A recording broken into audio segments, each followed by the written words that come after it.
Hello friends, this is a 2 mark question on theory of computation on topic Turing machines. The question reads as follows. Consider a statement given below. Every language accepted by a multi-tape Turing machine is recursively enumerable.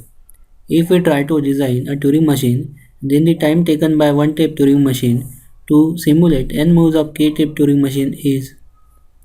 As we know, the k-tape Turing machine has the same power as the one-tape Turing machine, and we can easily simulate n moves of k-tape Turing machine using one-tape Turing machine having 2k tracks. For example, if k is equal to 3, we can simulate this 3-tape Turing machine's behavior using one-tape Turing machine having 6 tracks.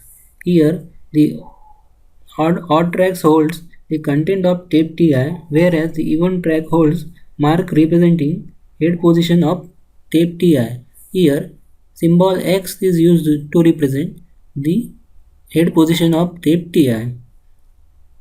Now, as we know, in each head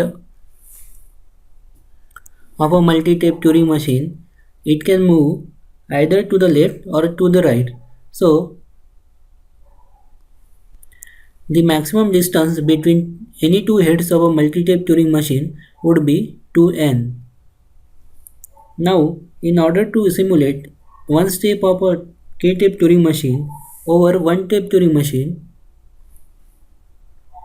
we first start from the left and move towards the right. While moving, we scan the symbol whenever we encounter X and store it in finite control. Once we have encountered kx symbols, that means we have read symbols from all k tapes.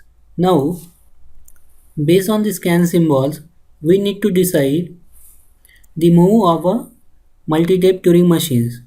So we move from right and towards left, changing the corresponding symbols in odd tracks and positioning the head position marker properly in the even tracks. Thus, in order to simulate one step of a k-tape Turing machine, we need 2 into 2n steps.